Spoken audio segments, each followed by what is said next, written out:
ആദ്യത്തെ 3 മാസത്തെ ഗർഭകാലത്തെക്കുറിച്ചാണ് നമ്മൾ സംസാരിച്ചു കൊണ്ടിരിക്കുന്നത്.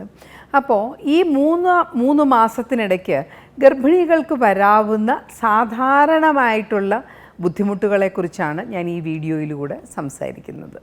സാധാരണഗതിയിൽ ഈ സമയത്ത് ഈ നമ്മളുടെ 3 മാസത്തിനിടയിലുള്ള ഹോർമോണൽ വ്യതിയാനങ്ങൾ കൊണ്ട് തന്നെ ഗർഭിണികൾക്ക് ആഹാരത്തിനോട് വെറുപ്പ്, ഛർദിൽ, ഓർക്കാനം ഇതൊക്കെ തന്നെ വരാം.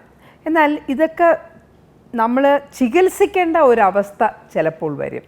അതെന്താണ്? അതായത് നമുക്ക് രാവിലെ എണീറ്റാൽ ഉടനെ ഛർദിൽ, എന്താഹാരം കഴിച്ചാലും അതപ്പം തന്നെ ഛർദ്ദിച്ചു പോവുക, ചിലപ്പോൾ ഛർദ്ദിച്ച് രക്തം വരെ ഛർദ്ദിച്ചിട്ടായിരിക്കും ഗർഭിണികൾ നമ്മളുടെ അടുത്ത് ഓടിയെത്തുന്നത്. ഛർദിൽ എന്നുള്ളതിനേക്കാൾ ഈ രക്തം ഛർദ്ദിച്ചു എന്നുള്ളതാണ് അവർക്ക് ഏറ്റവും മനപ്രയാസമായിട്ട് വരുന്നത്.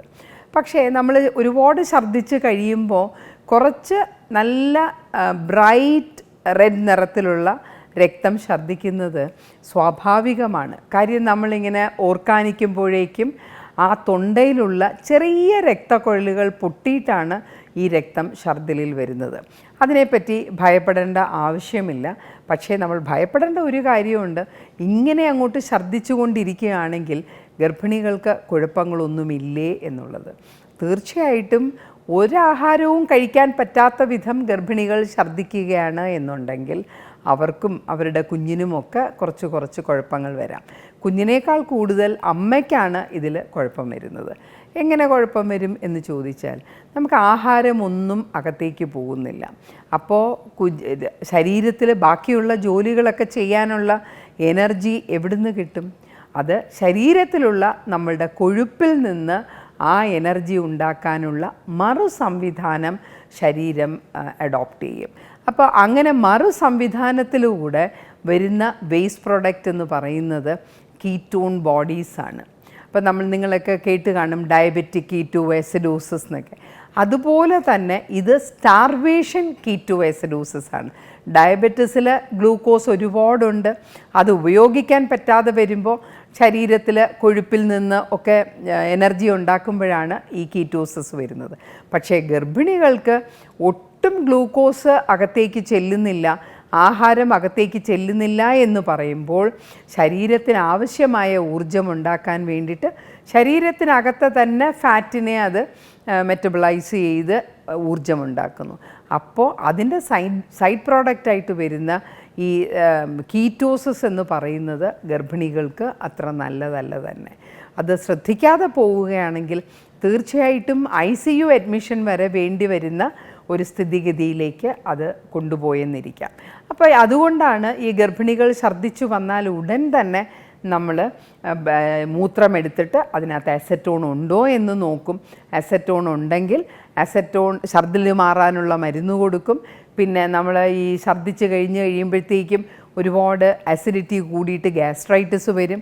അതിന് വേണ്ട മറുമരുന്നും ആൻറ്റാസിഡും ഒക്കെ നമ്മൾ കൊടുക്കും. എന്നിട്ട് ഡ്രിപ്പിൽ കൂടെ നമുക്ക് അത്യാവശ്യത്തിനുള്ള ഗ്ലൂക്കോസായിട്ടല്ല നമ്മൾ കയറ്റുന്നത്.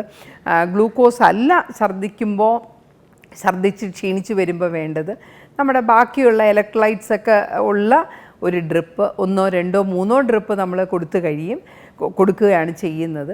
ഇത് കഴിയുമ്പോഴും ഈ അസറ്റോൺ ബോഡീസ് മാറണം എന്നില്ല. പക്ഷേ ഇഞ്ചെക്ഷൻസ് ഒക്കെ കൊടുത്ത് ഗർഭിണി ആഹാരം കഴിച്ച് തുടങ്ങിക്കഴിഞ്ഞാൽ പിന്നെ പെട്ടെന്ന് ഇത് ശരിയാവുകയാണ് ചെയ്യുന്നത്. അപ്പോൾ എനിക്ക് നിങ്ങളോട് പറയാനുള്ളത്, ഞാൻ ഈ കാര്യം എന്താണെന്ന് പറഞ്ഞു തന്നാലേ നിങ്ങൾക്കതിൻ്റെ സീരിയസ്നെസ് മനസ്സിലാവും.